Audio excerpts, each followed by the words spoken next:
Welcome to part 2 of the Supercharged Corvette series. Today we have some sensors to install. First we're going to install this map sensor. The map sensor is going to be a 2-bar map sensor out of actually a Cobalt SS, which is going to read above atmospheric pressure, which is good for the supercharged engine because it has forced induction, and therefore it is going to be reading above 1 bar, which means the 1-bar map sensor that's in the car right now is useless. We're also going to be putting in a wideband O2 sensor. What the wideband O2 sensor is going to allow us to do is hook that into the HP tuner's device, give that information to the tuner, and then the tuner is going to be able to see what fuel ratio the car is running at, anywhere from idle all the way up to wide open throttle, so that he makes sure that the car is running at its peak as well as running safely. I'm probably going to wire about half of that today when we get it up to my dad's place, and then I'll wire the second half tomorrow because I got Riley coming up. He's going to help us weld in the bung because I have not a clue in the world how to TIG weld, and he does, and it's stainless, so I'd rather it done the right way. So that this intro doesn't get super long, let's just get right into it. All right, so I'm probably not going to be filming a whole lot of this because this is a huge pain with the intake on. I've got the old map sensor out now. This is a 1621-2460 here. You can see that this clip was broken and it is clean on the other side. In comparison, our new one is a 1941-8810. And it is much taller. So unfortunately, we are going to have to cut into a $140 map sensor. With a little trimming and cutting, this is what we are left with, and I really hope that this fits because it is still not quite as skinny. I'm hoping that it goes in just fine, but you can see that where the actual plug goes into the manifold, it's significantly skinnier there. New map sensor is now in place, as you can see. Total pain to get it in there, but let's tidy up these covers, the tools that I've been working on, and then we will head up to the lift so that I can replace that wheel bearing that I really don't want to replace. Now we're in the garage. I'm going to lift the car up. I have it on blocks here because it's kind of a pain to get this thing up on the lift. We're going to fix the wheel bearing first and then get that wideband O2 wired in so that we can get this thing tuned. Oh, these are...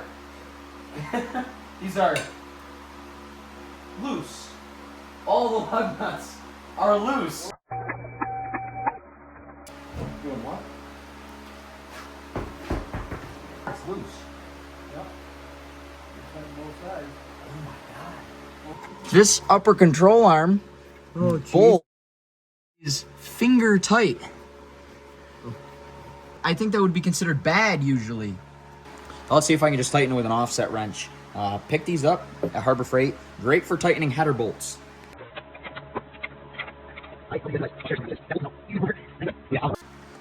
It's very scary. That one was loose too. Nowhere near as loose as this side. I'm gonna crank this down even a little bit more. All right, let's go do a little inspection of this side. And yes, I do not need to blur my license plate because the license plate will be expired before this video goes up. Nope, 0 play. So situations like this make you wonder what else somebody skipped over, if anything. So to all you people that say I should just go buy a newer car, you're probably right. I am currently unaware of if I feel relief by the fact that I don't have to put a wheel bearing in it, or scared of the fact that somebody must have missed this at some point. I don't know. Let's move on to the wideband. All right, so what we're doing now is we're prepping for the wideband O2 install.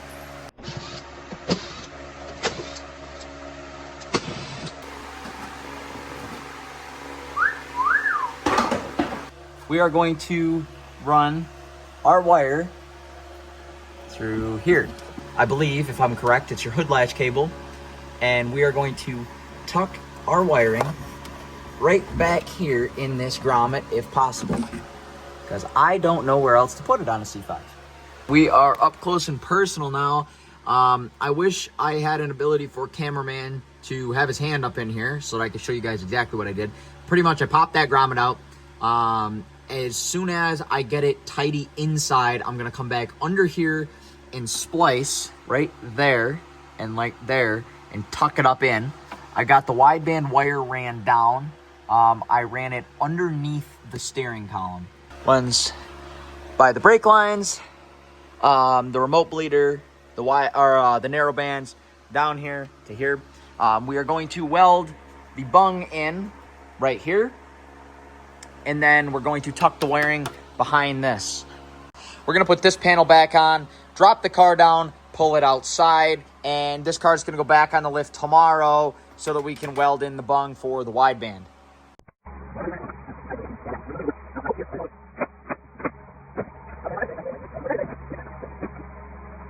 I did a little shakedown on the whole car as well. The rest of the car looks to be pretty solid, although that shock has leaked all of its magnetic fluid everywhere. So, it'll be all right to sit like this until tomorrow. So it is now tomorrow, and we have Riley here. And Riley is going to TIG weld the bung hole in. It's very nice. So we're gonna go with a eyeball guesstimate. The idea here is that we're running the wires up here. I already loosely secured the wire that we ran yesterday up here. And then we're gonna tuck the wiring up behind this heat shield like this. We'll zip tie to the rivets, and then we'll plug the O2 in there, and the actual O2 sensor will sit up like this. You don't want to have it at a flat angle or down at the bottom or anything like that. You want it to kind of be like this, kind of similar to the factory O2s, because you don't want condensation or water or any sort of fluids that might get in your exhaust to destroy the O2 sensor, because they get pricey if you have to keep replacing them. So right now we are going to drop the mid pipe. We marked out right here, as you guys probably can't see, in Sharpie so that we can see where we're going to put our O2 sensor. That way it's up, out of the way, and all the wiring is good. We are going to take this mid pipe out. We're going to drill it with a step drill bit. Step drill bit, what are you doing?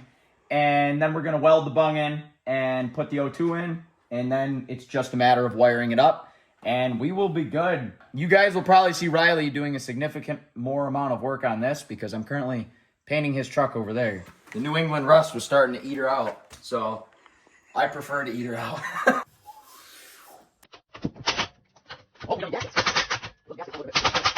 Of a Series 10 Cadillac and wore a cigar on his lip.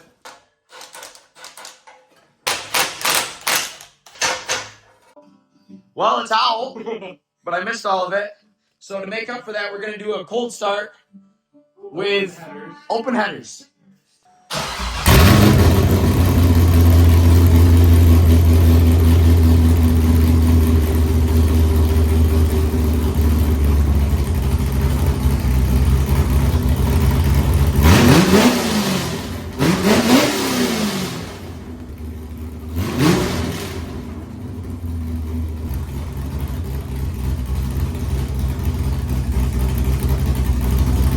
Now we're drilling. I'm hoping we get a very good happy angle.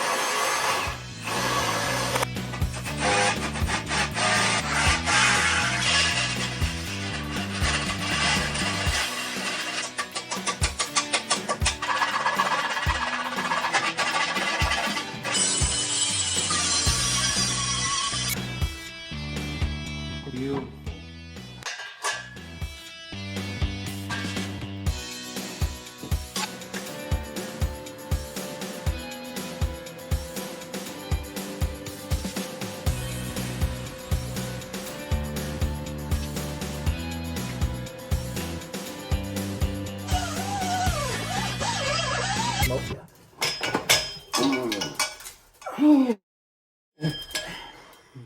Stainless does in fact not like to move.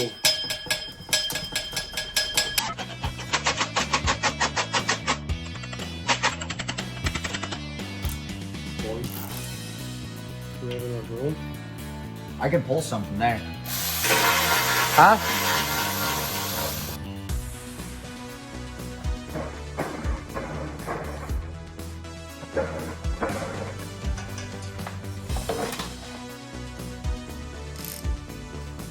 Oh, who's a good boy?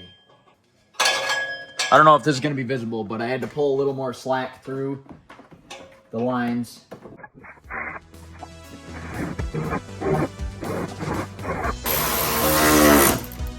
All right, so where we're at now, we've bent the heat shield up, put a stainless zip tie around this so it should be nice and strong. We have the wire running down the length right here. zip tied in. We'll probably bang this in just a little bit so the wire can't escape, but I think it should be good. And then up here, if it's visible, you could see that the wire is also tied off with a stainless zip tie right there where Rye's pointing. Now all we have to do is wire in the inside, and we should have a wideband.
The exhaust is back in. We have one new gasket because that's all O'Reilly's had, and one old gasket because O'Reilly's just doesn't stock 2 gaskets, I guess. And this is actually a gasket for a 91 Buick 3800's Cat. So if you guys are wondering if that'll work, it will. It's together. Let's drop her down. We'll start wiring up that wideband. It shouldn't be too far away from actually being able to get this thing tuned.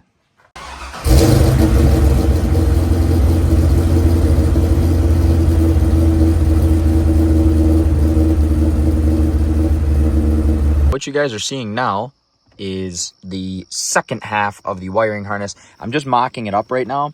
Pretty much what this harness does is this one takes power. So we're not focused on any of these other wires. We're focused on the red and the black. Red being a switched power, black being a ground. The reason why I say switched power is because if you had constant power on here and you were to just put it to the positive terminal on the battery, for example, your wideband would be on all the time. And you don't want that. You only want it on when the key's on, essentially. So we are running this up under the dash. And then we're going to pop this panel out, pop the radio out, find a switch power there. Still going to do it. We are wiring in the wideband now. What that means is the car is very soon to go whoo-choo.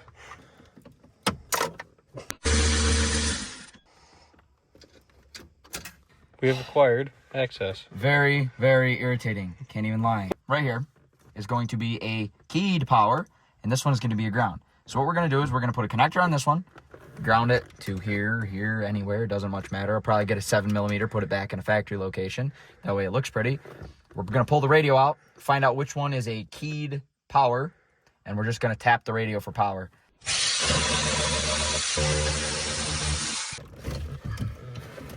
Come here, baby.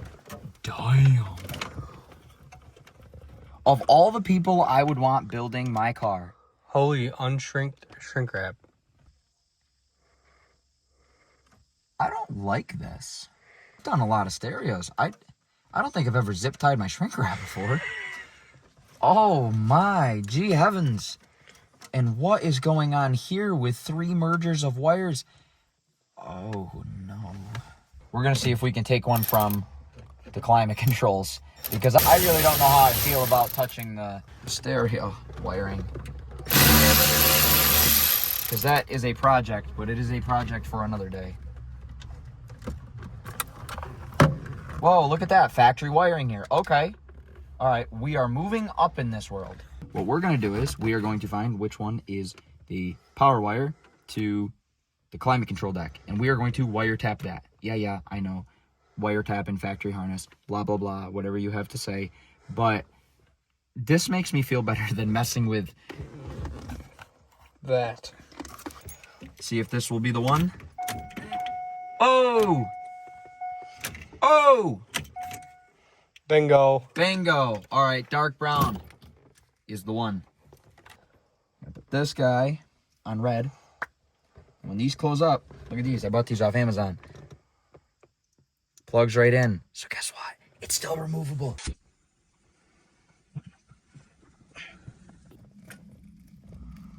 Looks good to me.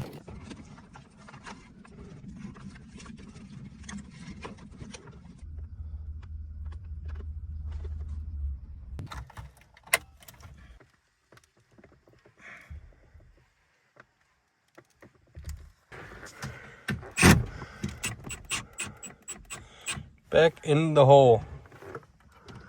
Looks crooked to me, Jake. That's because it is. She's on. For the next guy. Although, I am also the next guy. Spec. Torque the spec as always. Okay, so maybe a little overview before I go putting this all back together.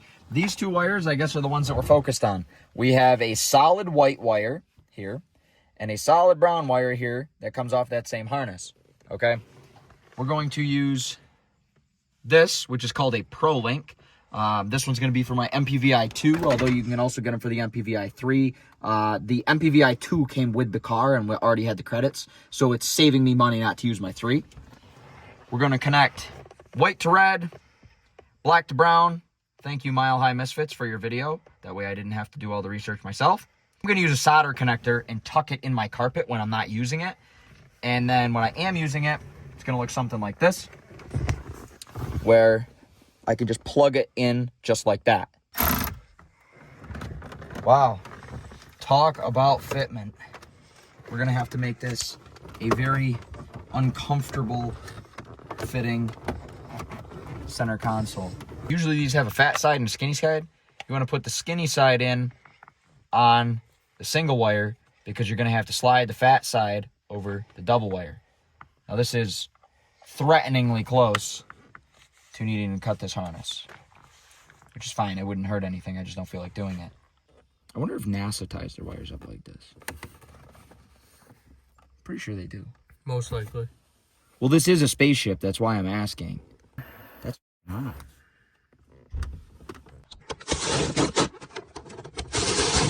We have a fully functional wideband. It does everything that it should do. Heats up. Now I'm going to remove the key before it connects to the stereo. That way you guys can still hear me. We are going to put this piece back together. I already did a little data log just to make sure that it works properly. The car is idling pig rich at 11.5 to 1 at a reasonably warm idle, which I think is kind of wild. So we are not going to go for a drive right now. We're going to wait for me to send just a baby log to the tuner.